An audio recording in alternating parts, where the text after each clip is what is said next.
ቃላት ራሳቸው የተለወጡ ሐሳብ ናቸው። ስለዚህ ሄደው መስበር ይችላሉ፣ መስራት ይችላሉ፣ አቅም አላቸው። ቃላቶች ፖዚቲቭ ሊሆኑ ይችላሉ፣ ኔጌቲቭ ሊሆኑ ይችላሉ። ኔጌቲቭ ሐሳቦች፣ አሉታዊ ሐሳቦች አእምሮ ውስጥ ካሉ ኔጌቲቭ ቃላቶች ከውስጥ ይወጣሉ። ስድብ፣ የንዴት ቃል፣ የቁጣ ቃል፣ ሚሰብር ነገሮች ከአንደበቴ ይወጣሉ። አእምሮ ውስጥ ደግሞ ፖዚቲቭ ቶት ካለ፣ ፖዚቲቭ ሐሳብ ከሆነ ያለው ፖዚቲቭ ቃላቶች ይወጣሉ። ሰዎች መልአክ ሊያደርጉኝ ይችላሉ፣ ሰዎች ደግሞ ሰይጣን ሊያደርጉኝ ይችላሉ። ሁላችንም ሄተርስ አሉ፣ የሚጠሉን ሰዎች አሉ። እነሱ ስለኛ የሚሉት ነገር አለ። እኛ ግን የምናምነው ምንድነው? ትክክለኛውን ነው ይሆን። አይ አም ዋት ጋድ ሴይስ አይ አም ነው የምለው። እኔ እግዚአብሔር ነህ ያለኝን ነኝ። ቤተሰባችን ውስጥ ዘመዶች ይመጣሉ፣ አክስቶች ይመጣሉ፣ አጎቶች ይመጣሉ። ሲመጡ ቀልድ እየመሰላቸው ልጆች ላይ የሚናገሩት ነገር አለ። እንዴ እቺ ልጅ ትለያለች ከቤተሰቡ፣ ሁሉም ልጆቹ እኮ ቆንጆች ናቸው፣ አንቺ ምን ሆነሽ ነው? ቀይ ናቸው ሁሉም፣ እቺ ግን ከየት ነው የመጣችው? ባሪቾ ብለው ቅጽል ስም ያወጡላት። they have no idea ምን ያህል ስብዕናዋ ላይ ጠባሳ እያስቀመጡ እንደሆነ፣ ወደፊት ኮንፊደንስ የሚያሳጣትን ነገር እያደረጉ እንደሆነ ያውቁ። ቃላት የተለወጠ ሐሳብ ነው። ቃል ማለት፣ ንግግር ማለት የተለወጠ ሐሳብ ነው። ማይንዳችን ውስጥ ቶት አለ፣ ሐሳብ አለ፣ የቶት ኮንቴንት አለ፣ ይዘቱ፣ የቶት ፍሎ አለ፣ አፈሳሰሱ። ስለዚህ ያ ቶት አእምሯችን ውስጥ ያለው ሐሳብ ተቀይሮ ነው በንግግር የሚወጣው። ወይም በጽሁፍ ይወጣል ወይ በንግግር ይወጣል።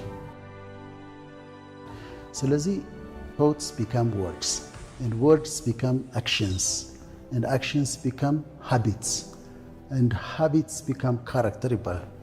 ስለዚህ thoughts become words፣ የማስበው ነገር ነው በአንደበቴ ወይም በብዕሬ የሚወጣው። ስለዚህ ቃላት ሐሳብ ተለውጦ የሚመጣ ኢነርጂ ነው ማለት ነው። እንደ ምሳሌ እናንሳና ለተመልካቾች በደንብ ግልጽ እንዲሆን የቃላትን አቅም ለማሳየት ምሳሌዎች ልስጥሽ። ከኔጌቲቭ ልጀምር። አንዲት ዶክተር ሶስና የምትባል ሴት አለች። ስሟን ቀይሬው ነው፣ አይደንቲቲዋን ቀይሬዋለሁ። እድሜዋ ወደ 40 ዓመት አካባቢ ነው እና አዲስ አበባ መጣች። ፒኤችዲ አላት፣ በፊልዷ ፒኤችዲ የሰራች ዶክተር ነች። በጣም ፕሮፌሽናል ነች እና ቤተሰቦቿ እንዳገኛት ጠየቁኝ። እህቶቿ፣ ዘመዶቿ እንዳገኛት ጠየቁኝ። ለምንድን ነው ስላቸው፣ ሰው አታገኝም፣ ግብዣ መሄድ አትፈልግም፣ ሰው መተዋወቅ አትፈልግም፣ አላገባችም፣ ሰርግ መሄድ አትወድም፣ ስትሄድ ግብዣ ከሄደች በጣም ትጨነቃለች፣ ትረበሻለች፣ ሰርግ ከሄደች በጣም ትረበሻለች፣ ትጨነቃለች እና ከሰው ጋር አትገናኝም። እኛ ደግሞ እንድታገባ እንፈልጋለን፣ መለወጥ አለባት አሉ። ከዛ አገናኙኝ። ከልጅቷ ጋር አወራን። በጣም ፕሮፌሽናል ፒኤችዲ የሰራች በሙያዋ ሰክሰስፉል፣ አሜሪካን ሀገር ነው የምትኖረው፣ ቤት አላት፣ ፔይድ ኦፍ የሆነ ፕሮፐርቲዋ፣ መኪናዋ የምትነዳው በጣም ውድ መኪና፣ በቃ በምድር ላይ ሰክሰስፉል የምትያቸው ሰዎች አይነት ነች። ችግሯ ምንድን ነው? ይሄ አንዛይቲ ኒውሮሲስ የሚባል የስነ ልቦና ችግር አለ። ፍርሃት ማለት ድንገት ፍርሃት ማለት መደንገጥ፣ ማላብ፣ ልብ መምታት፣ እንደዚህ ነው አንዛይቲ ኒውሮሲስ ማለት እና ከዚህ ትሰቃያለች። ሌላ ደግሞ ፓኒክ አታክ አላት። ድንገት ይመጣና ፍርሃት አታክ ያደርጋታል እና በጣም ትደነግጣለች። ስለዚህ ሰው አቮይድ እያደረገች ከስራዋ ውጪ ሰው ማግኘት አትፈልግም፣ ሰርግ መሄድ አትፈልግም፣ ሶሻል ያለበት ቦታ፣ ጋዘሪንግ ያለበት ኤክስፖዝ የሚያደርጋት ቦታ መሄድ አትፈልግም። ከኔ ጋር ማውራት ጀመርን። ምንድነው ምክንያቱ ለዚህ ብዬ መጠየቅ ጀመርኩ። ከብዙ ካውንስሊንግ በኋላ ልጅቷ ቆንጆ ልጅ ነች በጣም። ለዛ ምክንያት የሆነው ምንድነው? አስቀያሚ ነኝ ብላ ታምናለች። ሴቶች ሁሉ ቆንጆ ናቸው፣ እኔ ግን አላምርም ብላ ነው የምታምነው። ስለዚህ ወደ አንድ ቦታ፣ ወደ ሰርግ የሆነ ወደ ግብዣ ስትሄድ እነዚህ ሁሉ ሴቶች ሲያምሩ እኔ ግን አላምርም ብላ ነው የምታምነው። ማን የነገራት ይሄንን? who told you እንደማታምሪ ማን የነገረሽ? አሁንም በፕሮሰስ ነው። በፕሮሰሱ ስንሄድ 12ኛ ክፍል እያለች ቦይፍሬንድ ነበራት እና ከቦይፍሬንዷ ጋር የተወሰነ ጊዜ ካሳለፉ በኋላ ሲለያዩ አንቺ ሴቱ ሁሉ ቆንጆ ነው፣ አንቺ ግን ዩ አር አግሊ ብሏታል። ዩ አር አግሊ ብሏት፣ አስቀያሚ ነሽ ብሏታል። አልመታትም፣ አልደበደባትም። ምንድን ነው ያደረገው? ቃል የተናገረው ቃል ወረወረባት። ዩ አር አግሊ፣ አስቀያሚ ነሽ አላት። ያ ውስጧ ገብቶ ከእሷ ጋር ተዋህዷል።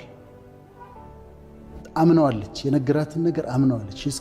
ሺ ዋዝ ኮንቪንስድ እና አምናው ከሳብኮንሽስ ማይንድ ውስጥ ተቀምጦ አሁን ወደ ፐብሊክ ስትወጣ ያ ነገር ነው ይመጣባት። ያንን ቃል ብትረሳውም ግን ውስጧ የነገራትን ነገር ስላመነችው ኮንፊደንስ አሳጥቷታል። አላገባችም፣ ሰርግ መሄድ አትችልም፣ ግብዣ መሄድ አትችልም። በጣም አጭር ቃል ነው የተናገራት፣ 3 ፊደል ነው የነገራት። ግን ያ እንዴት እንደጎዳት እንዴት ብሬክ እንዳደረጋት ስብዕናዋን እንዴት እንደጎዳው ከ10 ምናምን ዓመት በፊት የተነገራት አንድ ጎረምሳ የነገራት ቃል እንዴት እንደጎዳት ማየት ትችላለች። ቤተሰባችን ውስጥ ዘመዶች ይመጣሉ፣ አክስቶች ይመጣሉ፣ አጎቶች ይመጣሉ። ሲመጡ ቀልድ እየመሰላቸው ልጆች ላይ የሚናገሩት ነገር አለ። እንዴ እቺ ትለያለች ከቤተሰቡ፣ ሁሉም ልጆቹ እኮ ቆንጆች ናቸው፣ አንቺ ምን ሆነሽ ነው? ቀይ ናቸው ሁሉም፣ እቺ ግን ከየት ነው የመጣችው? ባሪቾ ብለው ቅጽል ስም ያወጡላታል። they have no idea ምን ያህል ስብዕናዋ ላይ ጠባሳ እያስቀመጡ እንደሆነ፣ ወደፊት ኮንፊደንስ የሚያሳጣትን ነገር እያደረጉ እንደሆነ ያውቁ። ስለዚህ ይጎዳል። ፖዚቲቭን የኔን ምሳሌዎች ልንገርሽ፣ በእኔ ህይወት የተፈጠሩ። እኔ 8ኛ ክፍል እያለሁ የወንድሞቼ ጓደኞች ሙዚቀኞች ናቸው እና ዘፋኞችም ይመጣሉ እና ሁሉ እነሱን ነው የማየው። ናይት ክለብ ይሄዳሉ፣ ይዘፍናሉ፣ ያመሻሉ ምናምን ደስ ይለኛል፣ አያቸዋለሁ። ከዛ አንድ ቀን በጣም ፖፑላር የሆነ በሰዓቱ በጣም ዝነኛ የሆነ ዘፋኝ ቬሪ ሃንድሰም በጣም ታዋቂ የሆነ ዘፋኝ እነሱ ጋር ይመጣልና አንድ ቀን ዞራልና ወዳጅ እኛ የምናደርገው እንዳታረግ፣ አንተ ጥሩ ጭንቅላት ነው ያለ፣ መማር አለብህ አለኝ። ገንዘብ አልሰጠኝም፣ ሌላ ነገር አላደረገኝም፣ ቃል ነው የሰጠኝ። ያ ግን ነው እንዴ ብዬ እንዳስብ አደረገኝ። ቃላት ነው የነገሩኝ። በእኔ ህይወት ግን በጣም ትልቅ ተጽዕኖ ነበር። አሁን ኮምፕሊመንት ማድረግ እወዳለሁ፣ ሰዎችን አፕሪሼት አደርጋለሁ። አንድ መድረክ ላይ ከሌሎች ሰዎች ጋር ከተጋበዝ መጀመሪያ ስለነሱ ጥሩ ነገር ሳልናገር አልጀምርም። ሊፍት ውስጥ እርጉዝ ሴት ካገኘው አንቺ እርግዝና እንዴት ነው የሚያምርብሽ ነው የምላት። ኮምፕሊመንት ነው። ያቺ ቃል ገብታ ትሰራለች፣ ታሳምረዋለች። ከዛ ደግሞ ሪል ህመሞች ደግሞ ይፈወሱበታል። በህክምና 2 ታማሚዎች ኖረውኝ እያከምኳቸው ይሄኛው እድናለሁ እፈወሳለሁ ብሎ የሚያምን ከሆነና የሚናገር ከሆነ፣ ይሄኛው ግን አልቆልኛል፣ እኔ ዋጋ የለኝም፣ በቃ ምንም አይድንም ብሎ ካመነ ይሄኛው ይድናል። ይሄኛው ለመዳን ይቸገራል ኢቭን እየታከመ።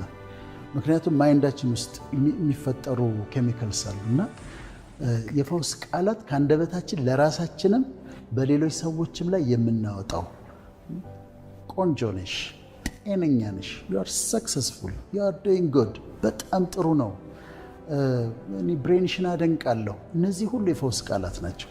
ያንን ሰው ኢንካሬጅ የሚያደርግ የሚያበረታታ መልካም ቃላቶች ናቸው ማለት ነው። በጥናት ለዲቮርስ ለፍቺ ቁጥር 1 ምክንያት ነምበር 1 ቶፕ ሪዝኑ ኮሚኒኬሽን ችግር መግባባት ነው፣ በዓለም ዙሪያ ነው። ስለዚህ ቃላትን ማውጣት፣ ቃላትን መቀበል፣ ተግባቦት ኤክስቼንጅ የሚያደርጉት ነገር ነው። ከዛ ደግሞ ቤት ውስጥ በሚኖሩበት ጊዜ አንዳንዴ የተፋቱ ልጆች እንዲገጥማቸዋል ትምህርታቸው ላይ እንዲህ ይባላል። እውነት ነው፣ ቺልድረን ኦፍ ዲቮርስ ይባላሉ። በኋላ ሲጠና ግን ከተፋቱት ሰዎች ይልቅ አንድ ቤት ውስጥ እየኖሩ ባልና ሚስት ሁል ጊዜ የሚጣሉ ከሆኑና የሚሰዳደቡ ከሆነ ኔጌቲቭ ኢነርጂ ቤቱን ከሞላው ልጆቹ ላይ ከፍተኛ ጭንቀት ነው የሚያመጣው። ስለዚህ አስበን መናገር፣ የሚጠቅም ነገር መናገር፣ ፖዚቲቭ ቲንከር መሆን ከዛ ደግሞ ከፖዚቲቭ ቲንኪንግ የሚወጣ ደግሞ ፖዚቲቭ ንግግሮችን ብቻ መናገር። እዛ አሁን ሪሌሽንሺፕ ላይ ሲሆን ቅድም እንዳልኩሽ የትዳር ነምበር 1 ኮሚኒኬሽን ችግር ነው። ሁለተኛው ኮምፓቲቢሊቲ ነው፣ ይሄ መጣጣም፣ አንዱ የሌላውን ጉድለት መሙላት አለመቻል ነው። ሪሌሽንሺፕ ሲሆኑ መጀመሪያ እንዴት ኮሚኒኬት እንደሚያደርጉ ቁጭ ብለው መነጋገር አለባቸው። ሃው ቱ ኮሚኒኬት፣ ጀለሲን ማስወገድ፣ ቀናትን ማስወገድ፣ ትረስት መደራረግ፣ ከዛ ይቅርታ መጠየቅ መቻል፣ ታንኪዩ ማለት መቻል። እነዚህ ነገሮች የስልጣኔ ምልክት ነው። ሲቪላይዝድ መሆን ነው። ማጥፋት አይቀርም፣ ግን ይቅርታ ጠይቃለሁ፣ ለእያንዳንዷ ነገር ታንኪዩ ላለሁ። ስለዚህ መጀመሪያ አሁን ሪሌሽንሺፕ ላይ ያሉ ሰዎች ሲጀምሩት ገና እንዴት ተግባቦታቸው እንዴት እንደሆነ፣ ችግሮች ሲፈጠሩ እንዴት ሃንድል እንደሚያደርጉ፣ ምን ማድረግ እንዳለባቸው ማወቅ አለባቸው። ተናዶ ላይናገራት ቃል ይገባል። መናደድ፣ መሳደብ፣ የማይገባ ነገር እንደማይናገራት እሷም እንደዛው እንደማትናገረው ሲናደድ ራሱን አብርዶ ቀስ ብሎ ሊጠይቃት ይችላል። ስልክ ለምንድን ነው ያላነሳሽው ብሎ ከጮኸባትና ከበጠበጠ ሀገሩን አስቸጋሪ ነው። ሀገራችን እየጎዳ ያለው ነገር አንዱና ዋነኛው ንግግር ነው ብዬ አስባለሁ። እነዚህ ኢንፍላማተሪ የሚባሉ ንግግሮች አሉ። ተቀጣጣይ የሆኑ የሚያቆስሉ ይሄዳሉ፣ ኢንፍሌም ያደርጋሉ፣ ደግሞ በጣም ይጓዛሉ። ፕሮቮካቲቭ የሆኑ ንግግሮች አሉ፣ የሚተናኮሱ፣ ብሔርን የሚተናኮስ፣ የሆነ ሃይማኖትን የሚተናኮስ ፕሮቮካቲቭ የሆኑ ንግግሮች አሉ። በኢትዮጵያ ፖለቲካ ታሪክ ስትመለከች አሁን የመጡት እነዚህ ንግግሮች ናቸው። እንዲህ ተብለን ነበረ፣ እንዲህ ተሰድበን ነበረ፣ እንዲህ ትሉን ነበረ፣ እንዲህ ይሉን ነበረ የሚል የሆነ ሰውዬ የተናገረው ነገር እዛ ጋር እሱ ነው ተከትሎ የሚመጣው። እዚህም ደግሞ ወደ አክሽን የሚለወጠው እኮ ንግግሩ ነው። ቅድም ቶት ወደ ወርድስ ይለወጣል፣ ወርድስ ወደ አክሽን ይለወጣል። ግድያው ምኑ የሚመጣው ከንግግር የተነሳ ነው። ፖለቲሽያንስም ማወቅ ያለባቸው የሚናገሩት ነገር ይከተላቸዋል። እንደ ዘበት ኢንተርቪው ላይ የተናገሩት ነገር ይከተላቸዋል። ኢትዮጵያ እናፈርሳለን ብሎ የተናገረው ነገር እንደሚቀጥለው 30 ዓመት ገና ይከተለዋል። ወይም ሌላ አንድ የተናገሯት ስቴትመንት ትከተላቸዋለች። በጣም ተጠንቅቀው ፖዚሽን ላይ ያሉ ሰዎች አስበው፣ ካልተቻለ ያንብቡ፣ ጽሁፍ ጽፈው፣ እሱ ይሻላል። ጠይቅ ላይ ምናምን ነው ትላልቅ ስህተቶችን የሚሰሩትና የማይችሉ ከሆነ በጽሁፍ ቢያነቡት ይሻላል። ያለበለዚያ በጣም አስቦ አሰላስሎ የሚናገረውን ነገር ማሰብ ያስፈልጋል። ከዛ ህዝቡም የሚናገረው ነገር ፌስቡክ ላይ ዩቲዩብ ላይ የሚናገሩት ነገሮች ጥንቃቄ አላቸው። አሁን ኢነርጂ አይደል? ቶትም ቃላትም ኢነርጂ ነው። ስለ ራሳችን ያለን አመለካከት ቢልድ ማድረግ አለብን። ቅድም በወላጆቻችን በዘመዶች አልን፣ ግን እኔ ማን ነኝ? እኔ ሰዎች የሚሉኝ ነኝ ወይ ብዬ መጠየቅ አለብኝ። ምክንያቱም ሰዎች መልአክ ሊያደርጉኝ ይችላሉ፣ ሰዎች ደግሞ ሰይጣን ሊያደርጉኝ ይችላሉ። ሁላችንም ሄተርስ አሉ፣ የሚጠሉን ሰዎች አሉ። እነሱ ስለኛ የሚሉት ነገር አለ። እኛ ግን የምናምነው ምንድነው? ትክክለኛውን ነው። የሆን አይ አም ዋት ጋድ ሴይስ አይ አም ነው የምለው። እኔ እግዚአብሔር ነህ ያለኝን ነኝ። እግዚአብሔር ግሩምና ድንቅ አድርጌ ፈጥሬያለሁ ብሎኛል።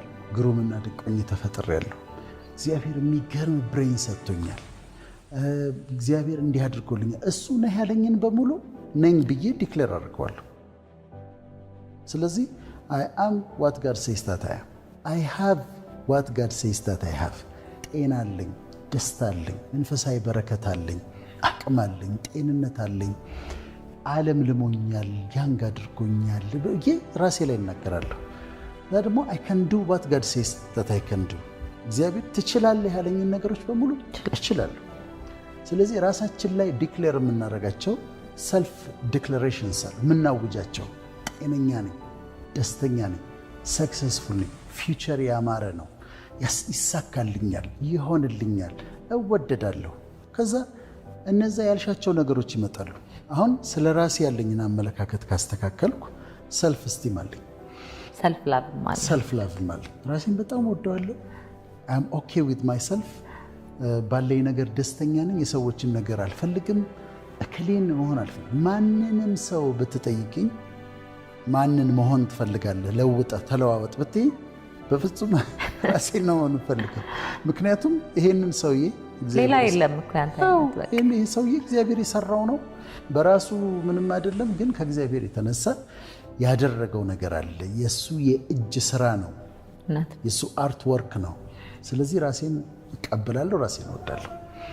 ከዛ ከሰዎች ጋር ደግሞ ሪሌት ስታረጊ ሁል ጊዜ ባልንጀራ ካንተ የተሻለ እንደሆነ ቁጠር ይላል። ከዛ ኮምፒቲሽን የሚባለውን አላስፈላጊ አቮይድ ታደርጋለሽ በህይወትሽ። እንደዛ ካረግን ቆንጆ ህይወት እንኖራለን።